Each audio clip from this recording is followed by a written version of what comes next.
Yo,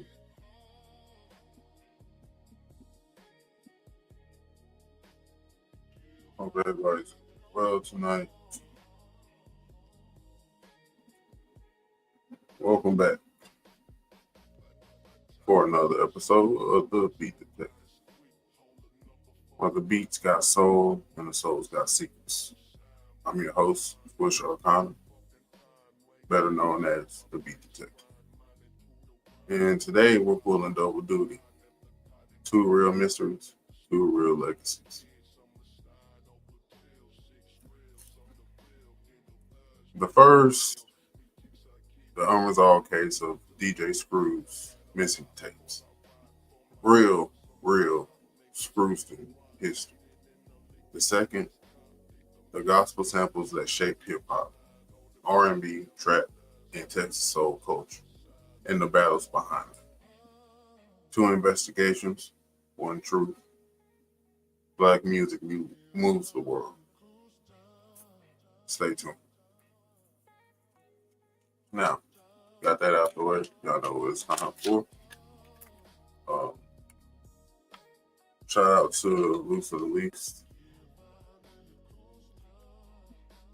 You know what I'm saying? For all my needs, you feel me? But yeah, we're gonna get into it tonight. It's gonna be a little history lesson for some. Maybe you'll know a little bit more about the guy who is the reason why a lot of us have had or have double cups in our hands. So we're gonna get into that tonight. I want everybody to pull up if you can. That'd be great. If not, we still gonna thug this motherfucker anyway. But I gotta do what I do. So once again, break y'all down and tell y'all what the strains are for the night, which we're going to be White Widow and what do you call Ice Stone. So yeah, let's give y'all a breakdown. Why breakdown? Once again, thanks for coming through. Thanks for joining the live. If you did, please like, subscribe, all that shit.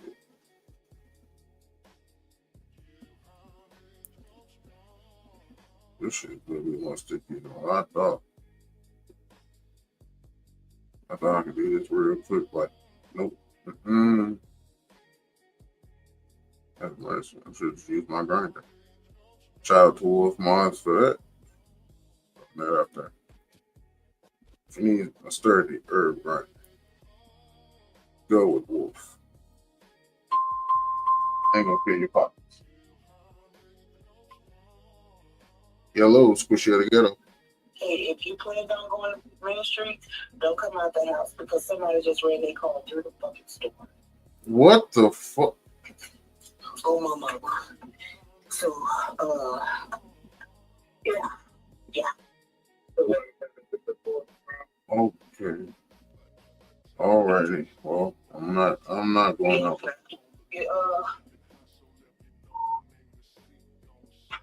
Stand by with me. What's the 911 number? Hold on, baby. I'm sorry. Do your thing. Mama call you right back. Alright, I'm on live, baby. I'm sorry. Tell them I'm sorry. Alright, it's all good, baby. I love you. Yes, sir. I love you. Love you too. Well, yeah, that's some crazy work right there. So niggas just driving their cars through the convenience stores. Okay. That's different. Very Friday night type shit. This don't make this mystery sound too bad. Now that I heard somebody drove their car through the fucking store. That's crazy. Can't make this shit up, right?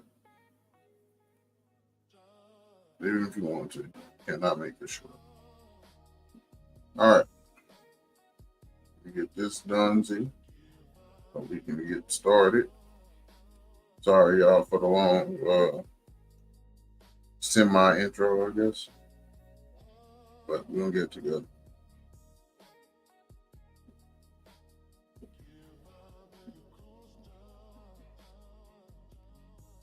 Well, how y'all doing tonight? Y'all good? Y'all straight this Friday night? Oh, you know what I'm saying? Hope you feel blessed. Hope you feel good. Hope you got everything you need for your family this Christmas and all that good stuff. If you go the Christmas route, Christmas is not everyone's house. So just hope you have good holidays. Hope everything works out in your favor. All that good stuff. All that positive shit. All right. Now, we're going to go to part one, which are going to be the facts. DJ Screw and the Lost Tapes. Before we talk tapes, we got to talk the man, the myth, the legend, Houston legend, Texas legend, all around legend. Someone I love to talk about personally, DJ Screw. The best to ever do it, the first one to do it. Well, I'm not going to say the first one, but some people get kind of iffy about that. Well, he made a certain style popular. Let's just say that. And that may have not gone as far as it could have without him. So, nonetheless, if you don't know, DJ Screw invented the chopped and screwed style. Style that I love, style that I use, and a style that to me will never grow old. He is the founder of SUC, or Screwed Up Click, and he's recorded hundreds of tapes, freestyle sessions of you name it, Texas legends. Slow mixes of some of them old school songs that you just love, but he put his little tweak on it. My personal favorite, Just Be Good to Me, is one of my favorites that he did. And overall neighborhood classics. He is the culture cornerstone for Houston, Texas. A lot of your big names came through him or did a song with him. And many people were glad to have even been graced with his presence. You know what I'm saying? But with all great legends, there usually is some underlying mystery or controversy. With DJ Screw, it is mystery. So after Screw passed in 2000, some tapes were placed in families' hands. Some stayed with the SUC members, but a large number disappeared. We're talking about legit gone missing. So many fans, like myself, call them the lost tapes. To this day, people still debate who has which tapes and which ones are truly gone. So let's just put this into perspective for a second. We talking physical cassettes with legendary freestyles from the late great Big Mo, the late great Fat Pat, Lil Kiki, ESG, rest in peace to Big Pokey. Moments you can't re-record. Screw didn't digitize most tapes. These were one-of-one artifacts, relics, if you would.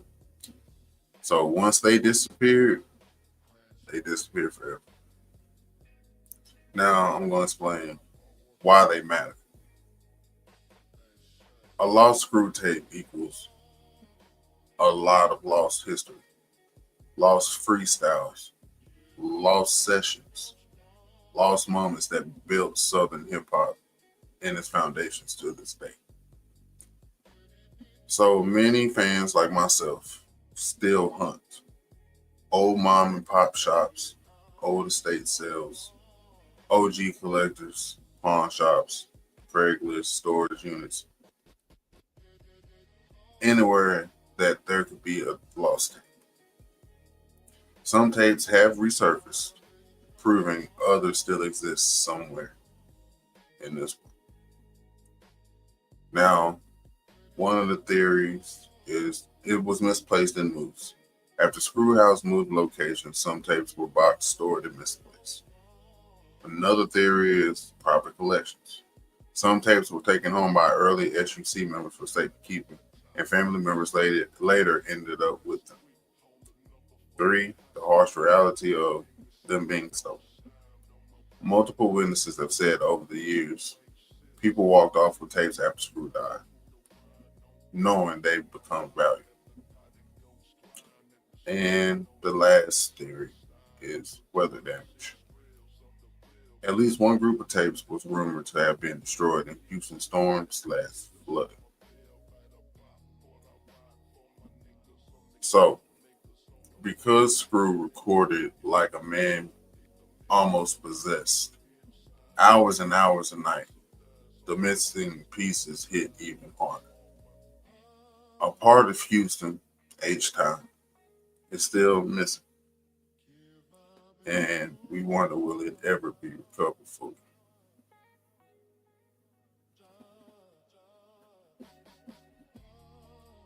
Now, let's get into the gospel samples that shaped hip hop.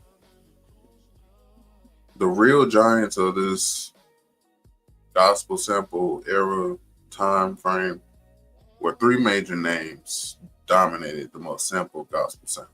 The Clark sisters, especially You Brought the Sunshine, Andraé Crouch, a foundational gospel composer with crossover impact, and Aretha Franklin's gospel recordings, especially from Amazing Grace, 1972.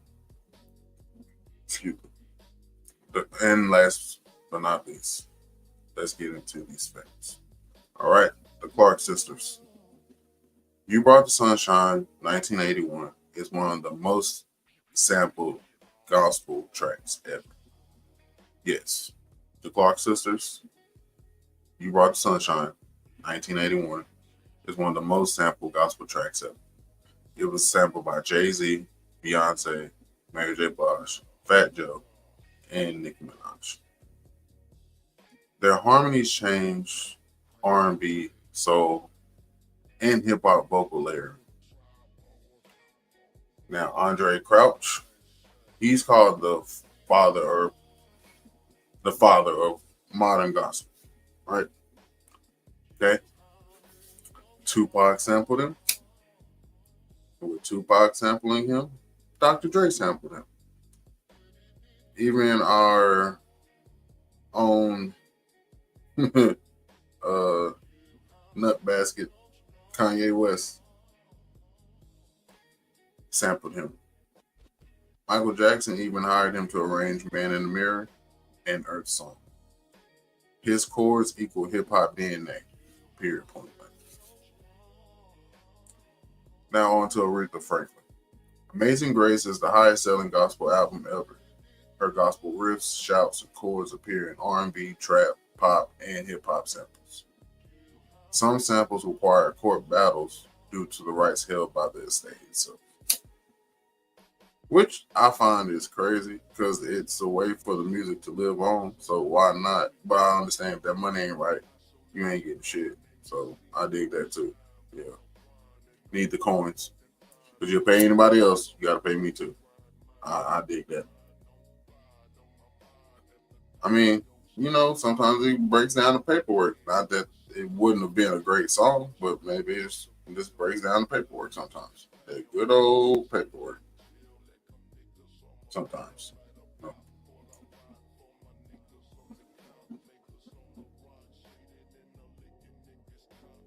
All right. Now, I'm going to try to explain how and why gospel shaped hip hop. Hip hop needed soul. Gospel had soul in overflow, if you know what I mean. Harmony, power, that grit sound, pain, hope. Gospel was the emotional backbone of Black America. And producers knew chop gospel's chop a gospel chord, instant emotion, which is very true. But that also ties into what I was talking about as far as frequencies and hertz as well. Go check out that video, the 3 videos that I have up of it. But it's a reason why you feel that instant emotion in gospel music, especially in a gospel chord, no matter if you chop it or you let it loop. Now, you layer that gospel chord with some 808s, you got instant power.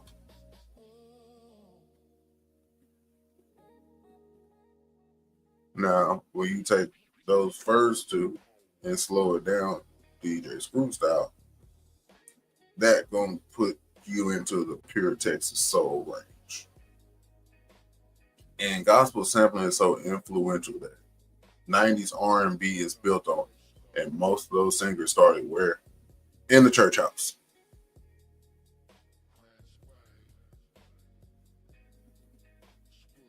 Many of your great singers, like Kelly Price, I mean, before she went back to gospel, she started in gospel. You feel what I'm saying? A lot of your, like Fantasia, I feel like is another great example of that. Like, she has that church soul, old soul vibe to it. She has that strength in her voice. She has that pain in a way.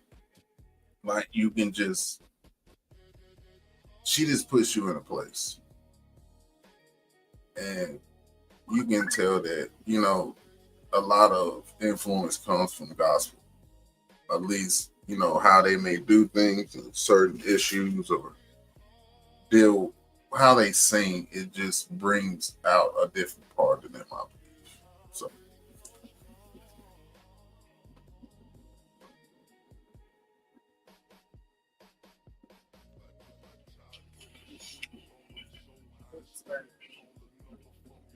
Some dingleberry. bro, I'm sorry. I still can't believe someone drove their actual vehicle through the store. What was you on? That's why I stay my black ass at the house. Because of shit like that. But no, nonetheless, okay. I see, like I explained, like 90s R&B is built on gospel samples and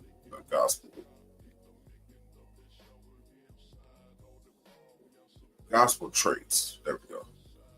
Now we're gonna go into trap soul, which would be your Bryson too, your her, your influence is built on it. Now, for me, because I'm kind of, if I slightly, if you put me in a genre, I'm going to say Texas trap soul. My genre is directly tied to it. Now, the connection between the two. So, what exactly connects DJ Screw's lost tapes with gospel sample? Well, it's simple. They're both black musical archives that weren't protected. Screw tapes, analog art without backups. Gospel samples, priceless recordings without fair industry protection. Both shape modern sound, both suffer loss, both carry cultural weight bigger than the music. Because look at how much influence came from these two things. You know what I mean? Like, and that makes you raise the question of, should we protect our digital assets more? You know what I'm saying? Are we protecting all of our assets properly in the event of something happening, or just a loss. You know what I mean? Like, do we necessarily nowadays have to take the same losses as gospel sampling and DJ Screw's lost tapes? Well, I'm gonna give you my take, and then I'm gonna get y'all about it. When we lose music, we lose history. DJ Screw's missing tapes. That's lost Texas soul, culture, music. Gospel samples fighting for ownership. That's lost credit. But even when the art disappears, the influence stays. Because culture don't die. It echoes. This has been a true beat detective case. All facts, all culture, all Squish Arcana. Tapping for the next investigation. Till then, please protect your archives. And I'm gone.